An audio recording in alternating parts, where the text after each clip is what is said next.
Right, hi guys. So, you might remember, or if you've seen it recently, that I've just replaced the front element on my Rx10 on the Mark IV.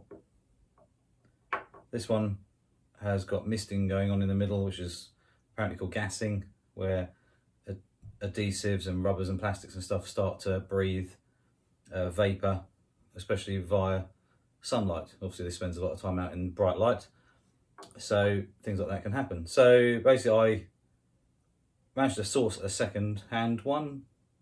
I'm presuming it off a broken Rx10 Mark IV. You can't buy just the element from Sony. You can only buy the whole lens replacement, so it's the whole physical lens. So from the back here out is replaced. It's around about £550, including all of the zoom section and everything like that. So it's not cheap, but at the end of the day, this was originally £1,800 for the whole camera. So I guess it's relative to the cost of the actual camera and the quality of the images that it can actually produce. So I've, like I say, replaced this. Went very well. I thought, oh, brilliant. I've done some test shots indoors, really sharp images of coins and things like that.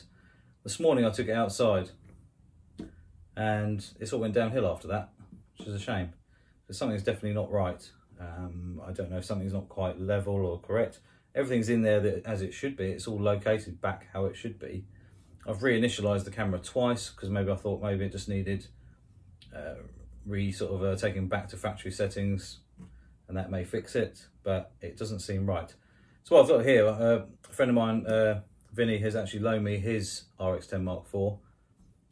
This is pretty much new. He's had it a little while, but he doesn't use it as much as I do anyway. So it's in extremely good condition compared to this bashed about workhorse.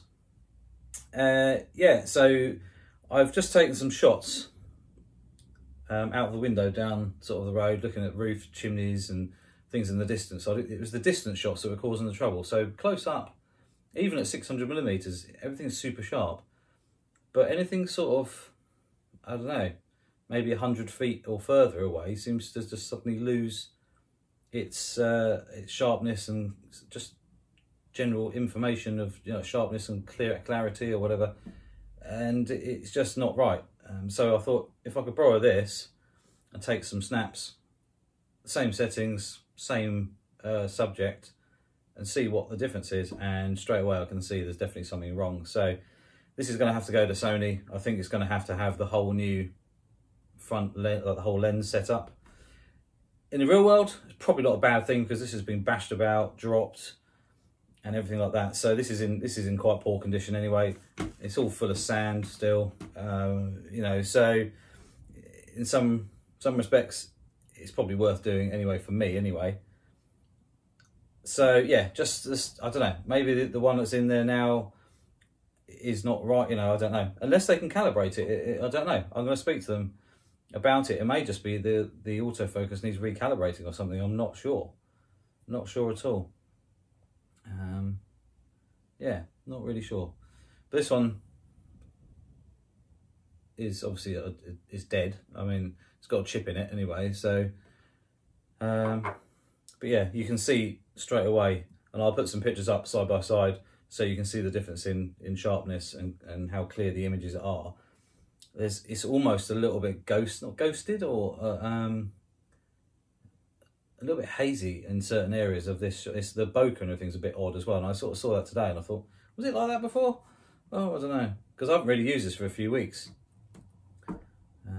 You know, I've been using the A7R4, so yeah, and I was thinking it produced much better shots than this, you know, comparable to the A7R4 in some times, you know, and I'll be, you know, it's sometimes better actually in certain situations.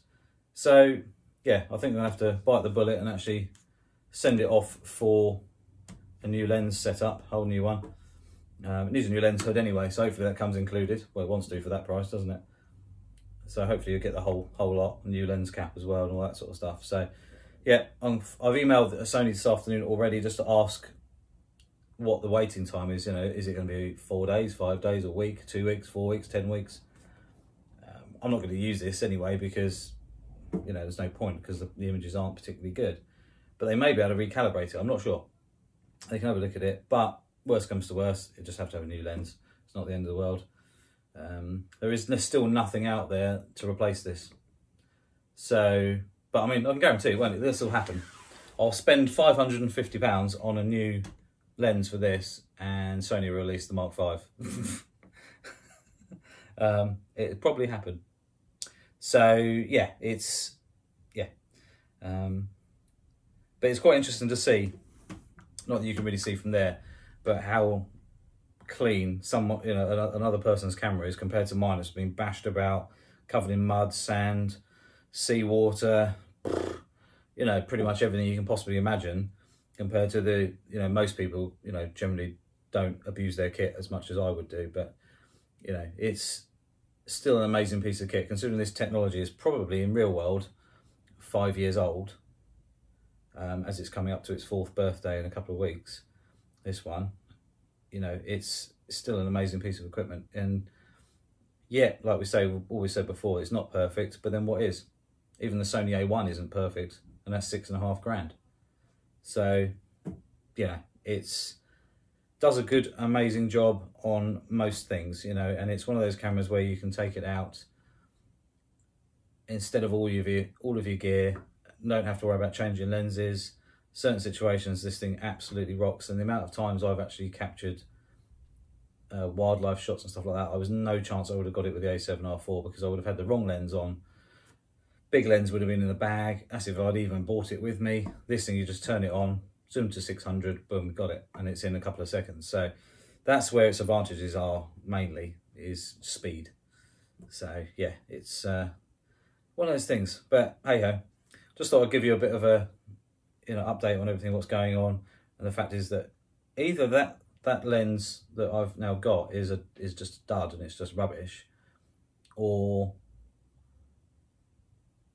I don't really know. It's bizarre how it went back in exactly the same as it came out. It's even got a little notch here where you can only locate one way. So I don't understand. It's exactly the same part. It's no different whatsoever. So we shall see. Anyway, yeah. So here are some of the photos. I'll voice over on them as I've put them up, and you can see. So here's a few shots here, and anybody who's got an Rx10 Mark IV will realise that these are crap. They look okay, but they're miles and miles away from actually what they should be looking like. They've almost got a cheap film camera look to them. The bokeh's a bit weird. That one doesn't look too bad, but there's something definitely going on. So if you do have a problem with your lens, I think it's my own cost. I've basically tried to cheap out on it and replace just the front element. Obviously it's gone wrong. It went back in as it came out. There's no differences. I made sure everything was exactly the same as it went back in, and obviously something is not aligned properly or something's changed that it doesn't like. So yeah, it's going in for repair, like I said. So yeah, I think just think a little bit carefully if you are going to send, or start messing around with these bits of kit, because they're obviously a little bit more advanced than my brain. So yeah, I mean, some things look not too bad like that, but it's just bizarre. It is just bizarre. So anyway, yeah, I'll keep you updated once I know exactly what's happening and how much it costs, etc, etc. But don't forget to click the subscribe button, little notification bell as well. And any thoughts on this, feel free to comment below. Don't forget to give me a thumbs up. Please check the other videos out as well. Yeah, see you soon.